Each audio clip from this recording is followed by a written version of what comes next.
Okay, welcome everybody to the Serious Mental Illness and Physical Activity webinar. It's our first webinar, myself and Hannah working together.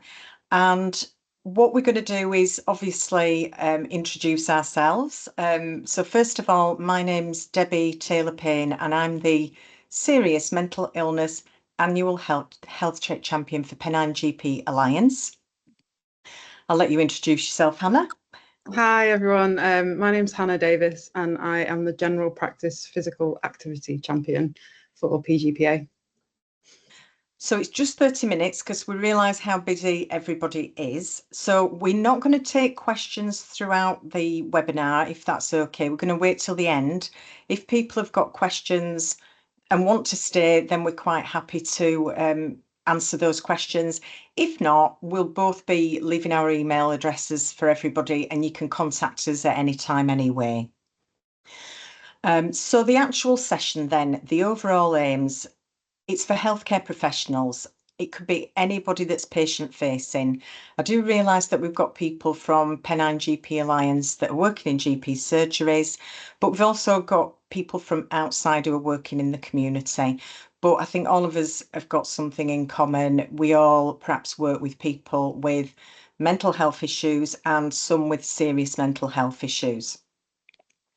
Hopefully you're going to feel a little bit more educated on the benefits of physical activity, specifically in relation to those with SMI or serious mental illness, and leave the sessions with some tools to incorporate these active conversations into your consultations, which Hannah is going to do more on that later on. But overall, we want to further support people with SMI to move more, even if it's just in small ways. Ultimately, we want to reduce health inequalities. Both of us are really passionate about removing barriers, helping people to achieve their goals, making sure that people can access services and exercise programs if they want to do that. And really, we want to just try and make sure that it's as equal as it possibly can be to prevent those long-term physical health conditions from occurring in the first place. Hannah is going to do a little bit of a poll, so I'll hand you back to Hannah, who's going to ask you some questions. Hi everyone. Yeah, so throughout the webinar today, we've got a bit of something interactive elements. We'd love it if you're able to get your phone out and scan this QR code, or alternatively pop slido.com into your browser and enter the participant code that's there.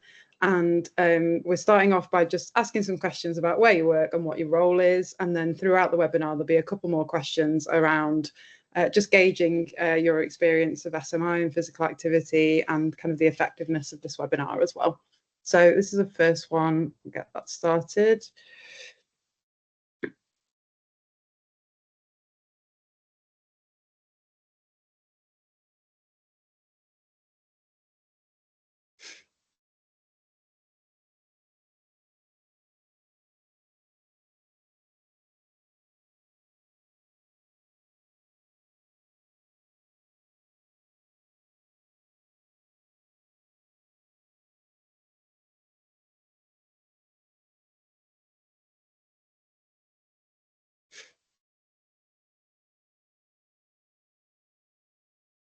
Right, and then just if you can answer, what is your job title?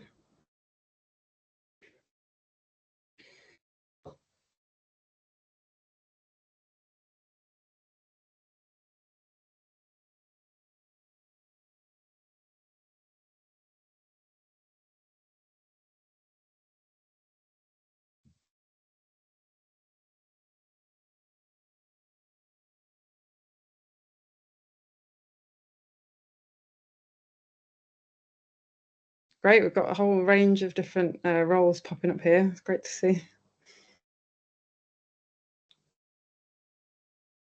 And then finally, Irene's saying that she can't access that, Hannah. Oh.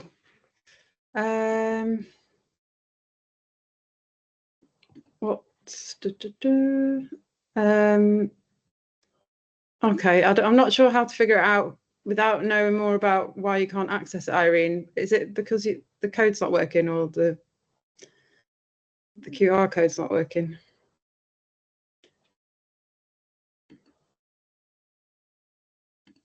Not sure. Okay, maybe we'll figure it out shortly. And if not, Irene, I can connect with you after today.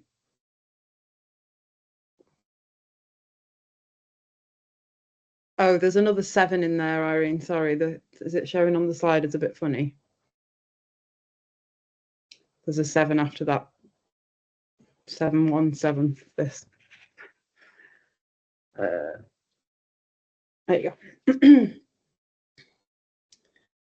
All right then. So we'll move on. Thanks so much for answering those first couple of questions. So before we get started today, I just wanted to talk about what is physical activity. And the World Health Organization defines physical activity as any bodily movement produced by skeletal muscles that requires energy expenditure. So it refers to all movement, including during leisure time, for transport, and movement that's part of people's work or their day-to-day activities as well. And I really like this because it's an important reminder that physical activity, it isn't just about preparing for a marathon or lifting the most weights at the gym. Lots of different movement counts as activity, and this is really key to remember when we're working with patients who do very little. Movement should be accessible to all, as Debbie said. It's something we're very passionate about, and so we really need to start thinking, starting small with people who don't do a lot of movement, and think about stacking physical activities into daily activities that we normally do. So, for example, instead of driving to the shops, walking to the shops. And just to sort of demonstrate how easy it is just to get a little bit of movement into your day, I'm going to show you now a couple of easy and accessible exercises that we can all do. So if you'd like to take part, feel free. You can get on your feet, or you can do these exercises seated as well. I'm going to do them seated just so that you can still see my head, otherwise you'll only be seeing my torso. So the first one is a back stretch. So you're going to put your hands in the air, clasp your hands together and just slowly stretch back, and you can feel that stretch all down the front of your body. It's a really good one to counteract being sat over a laptop all day. Then the second exercise is called poo on your shoe, much to people's amusement. It's that classic when you're in the park and you think you've got some poo on your shoe, so you lift each foot up in front of you and then behind you. You can do that when you're seated, you can do it when you stood. It's a really good one for opening up your hips, again, to counteract being sat down all day. And then the third one is a big body stretch. So it's called the body twist. You're going to stand with your legs wide apart, and you're going to put your opposite hand to your opposite foot. And if you're sat down, you can just do that to your opposite knee as well. Now, I created this poster for my colleagues at PGPA to encourage them to move whilst waiting for the kettle to boil. As I said, I like to stack little bits of movement into everyday activities. So if you want, you can download this PDF yourself when we share the slides afterwards from this download button, and you can put that up in your staff room or your kitchen too. So I'm going to hand back to Debbie to talk a bit more about SMI.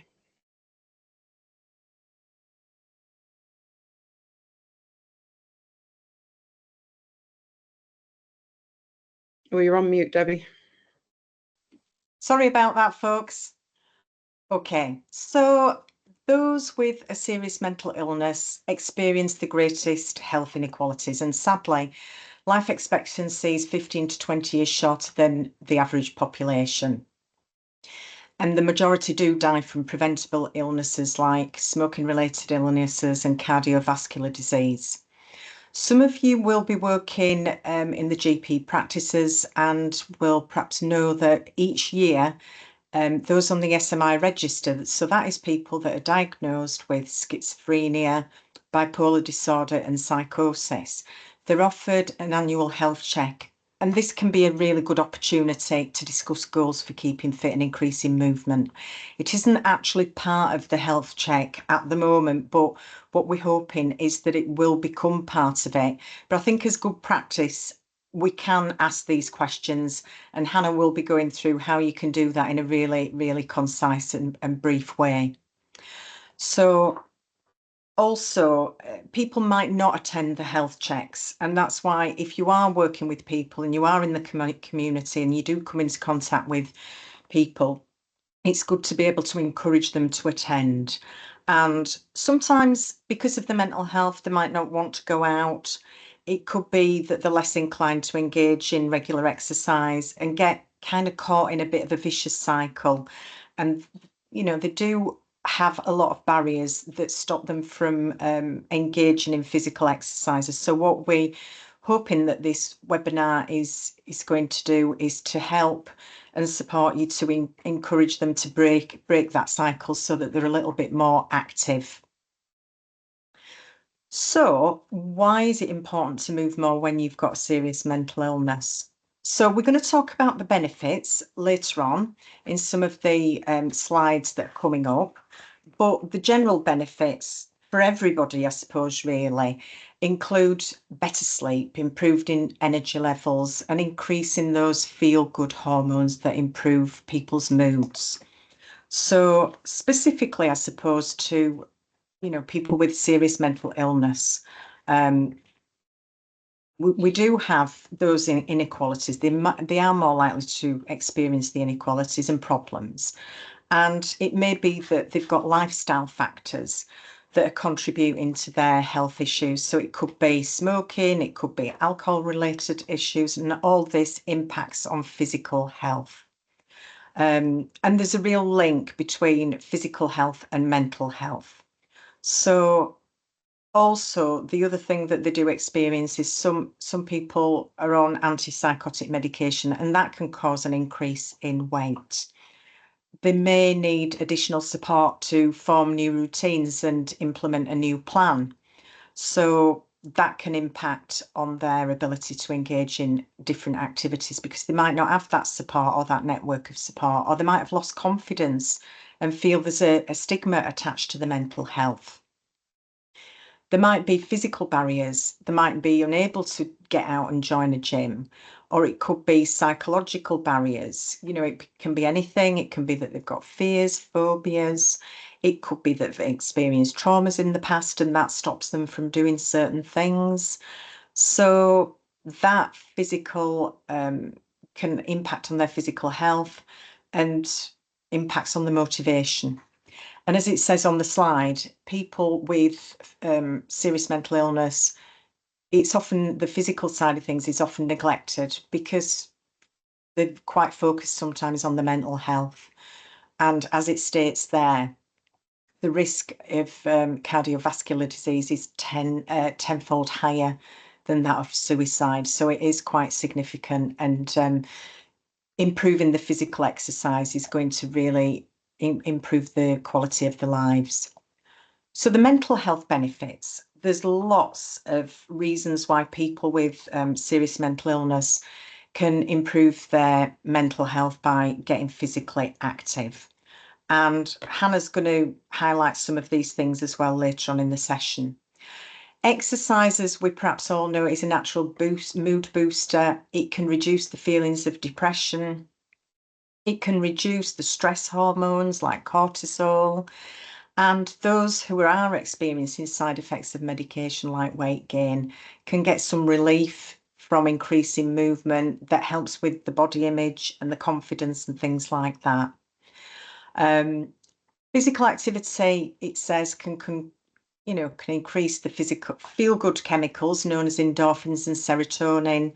So sometimes on the outside, we do see the visible benefits of getting fit and active and feeling stronger and improving our ability to have the firm muscles, etc. But also on the inside, there's some real changes within the brain and the body chemistry.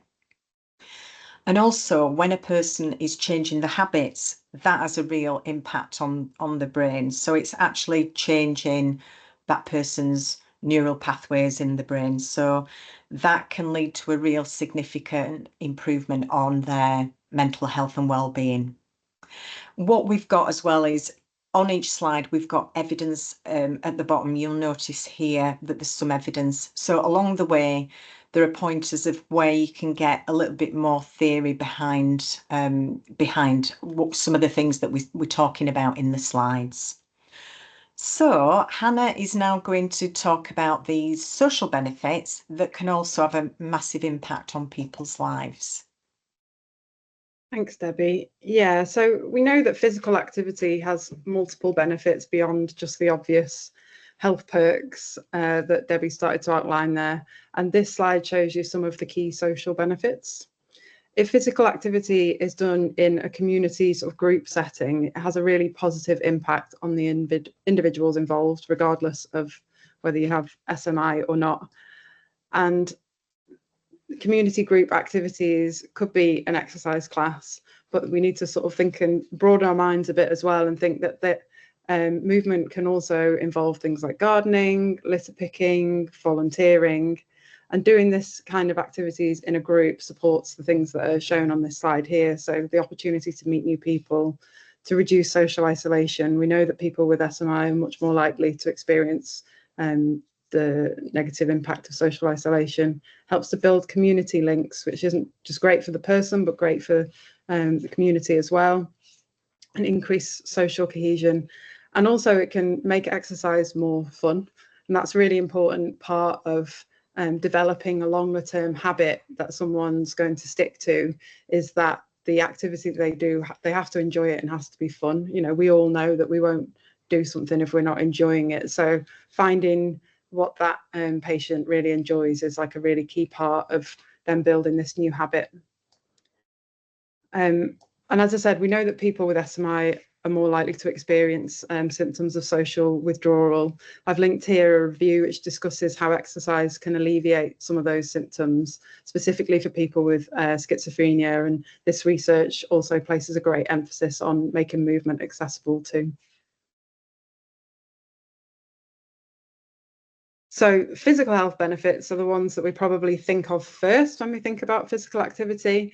And the list of physical health benefits goes far beyond the ones that are listed here, but we've got a couple of the big hitters. So physical activity can reduce your risk of coronary heart disease, of having a stroke, type 2 diabetes, and some cancers, which, you know, is all really important stuff.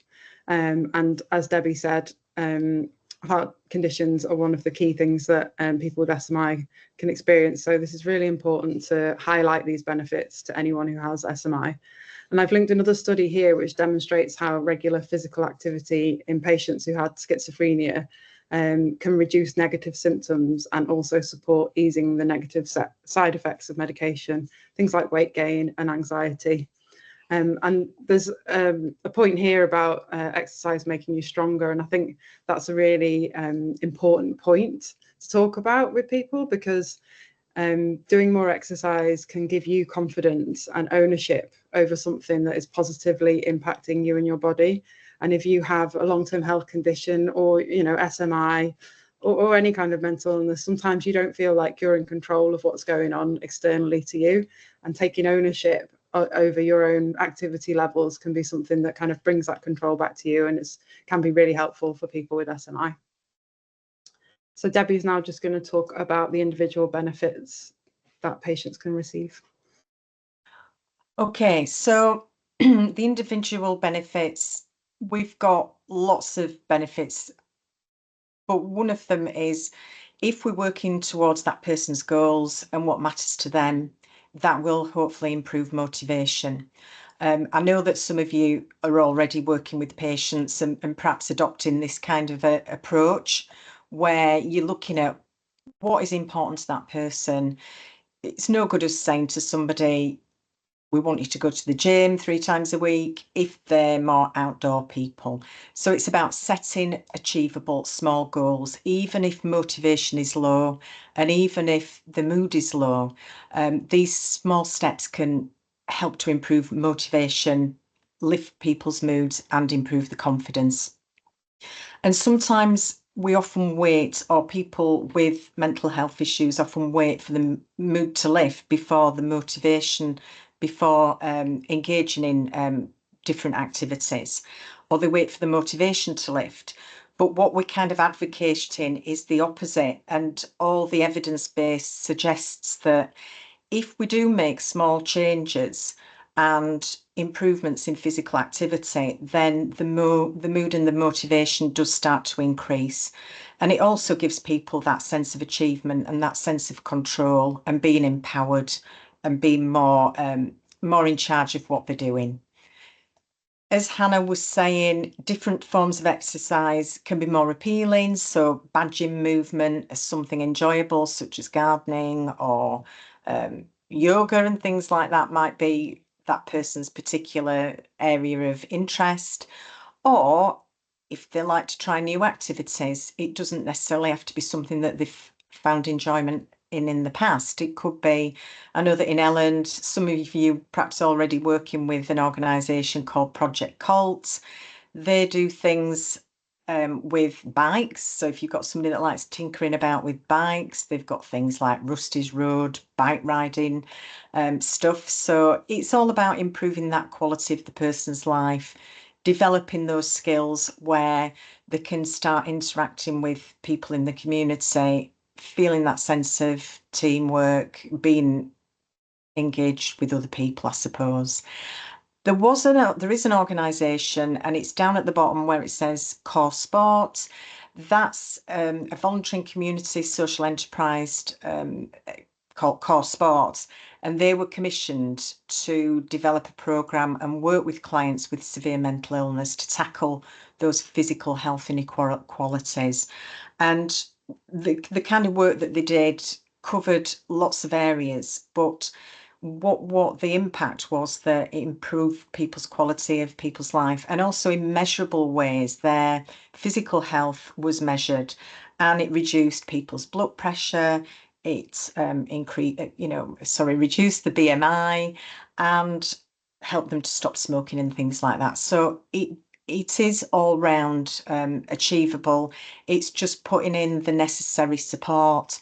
And Hannah will be coming to this later on, but it's about breaking down those barriers, trying to uncover what is the barrier to this person's reason for not exercising.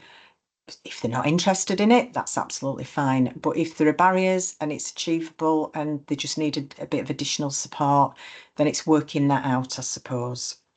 So I'm going to move back to Hannah, who's going to do another poll, I think. Thanks, Debbie. Yeah, so we're just going to do another quick Slido poll. So again, you can pop over and put Slido into your browser, and the participant code is 4231088. Sorry, that 8's dropped down for some reason on the design, or you can just scan the QR code. So if you just give me 1 second, I'll just open that poll. And the question is, in your experience, why do you think physical activity is important for SMI patients? So we'd just like to gauge your opinion from having worked with patients with SMI on why you think it's important.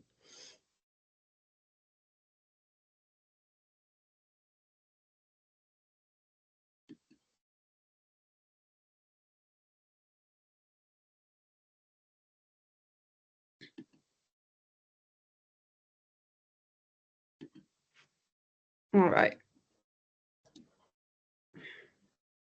And I'm just going to leave that open and move on, because I'm aware that we haven't got loads of time left. So I just want to make sure that we make the most of the time. Well, Libby's just getting into Slido. Looks like we're getting lots of great answers there. What was the code, Hannah, for Libby? Oh, let me just go back. 4231088.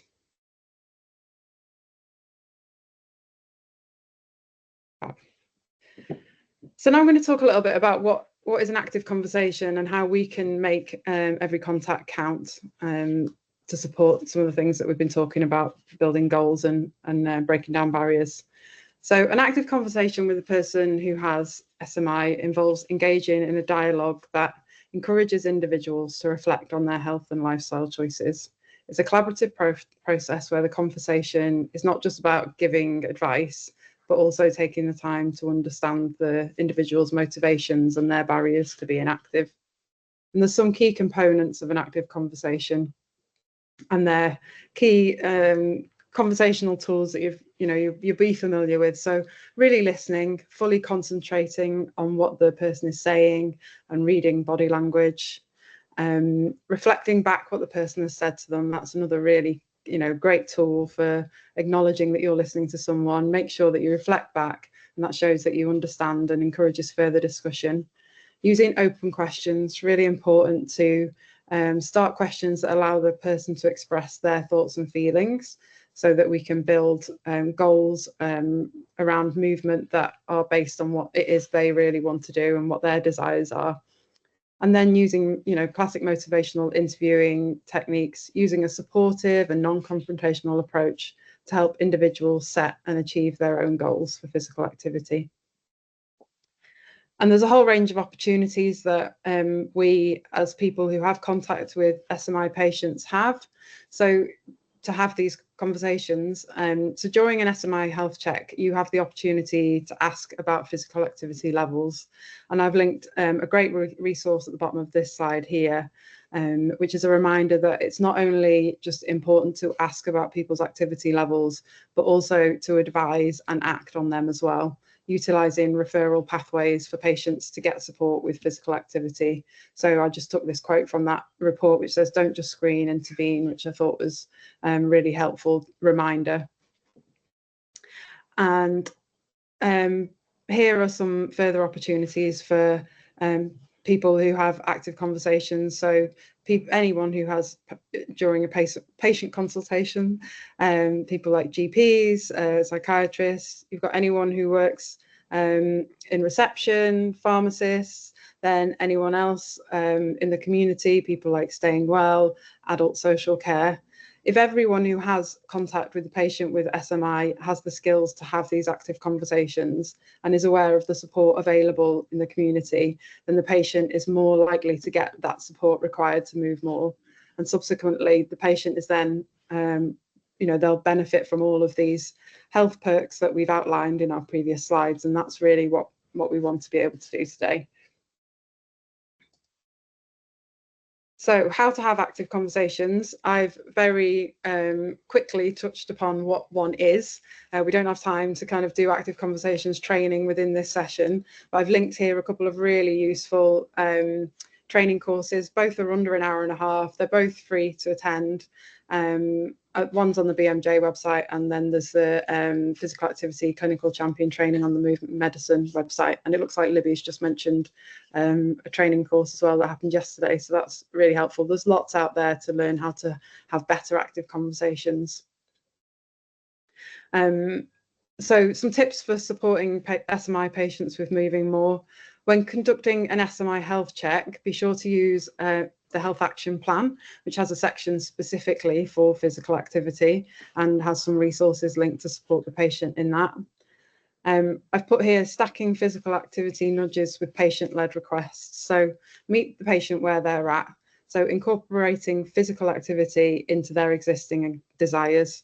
For example, if a patient that wants to make new friends could join a local walking group, or maybe for a lot of SMI patients, that's too much.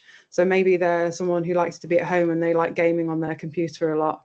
You could set a goal with that patient that for every hour they spend sat at their computer, they do a 5-minute walk around the block. And we know from behaviour change science that we need to make new habits appealing and achievable. So starting small with these little movement habits can really help. A great option for anyone who's completing SMI health checks is to refer to a social prescribing link worker for anyone who wants that further support with moving more.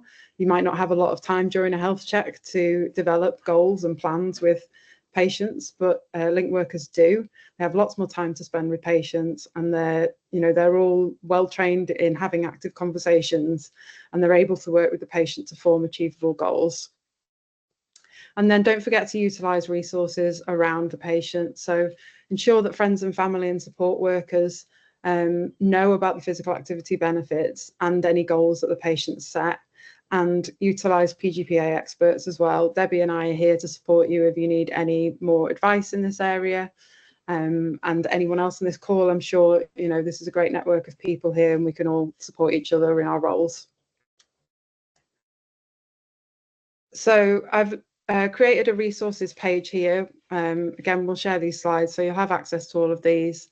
There's, yeah, all just really good evidence of what we've been talking about today and more. I also have an active community hub Teams channel, which you can join, and that's where I just keep everything all about physical activity, resources and news. So you can scan that QR code if you want to join. But if you're external actually to NHS and you want to join, you won't be able to do it through that. So just drop me an email and you'll be, that'll be the best way to do it.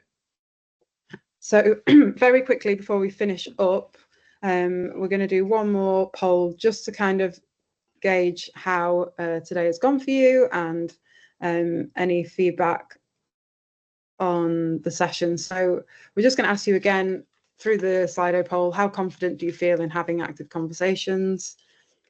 And then just love to hear about what is your main takeaway from this session.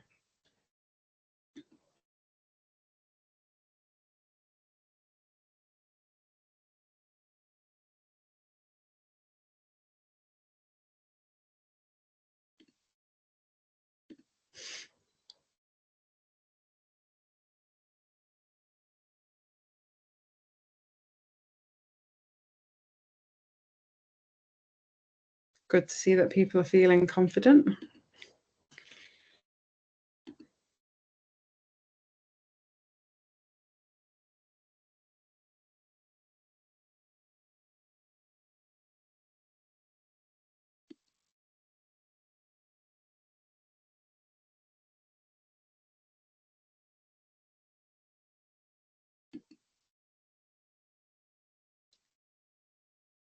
Right, and then, yeah, just while you're doing that, we'll just wrap up. Thank you so much for joining the webinar today. Just to note before we leave that we're here and available, as I've just said. And yeah, this is the very first thing that Debbie and I have done together, hopefully the first of many. We want to explore how we can work together further to be able to support patients with SMI in moving more predominantly. And yeah, I don't know if Debbie, if you've got anything you want to say before we sign off. Yeah, just briefly, thank you very much everybody for attending, and if anybody is in a GP surgery and would like me to come and do a session, awareness session specifically around the SMI annual health checks, I'm happy to do so. And I know Hannah is also happy to do things as well. Thank you, everybody. Yeah. Oh, thanks so much. And as I said, I've recorded this session and we'll share it afterwards with all of you. So feel free to pass it on to anyone who wasn't able to attend today. And yeah, thank you so much for joining. Hannah, are we going to are we going to stop the recording and then if anybody does have any questions? Yep, we can do that. Yeah. Let me end the recording. There we go.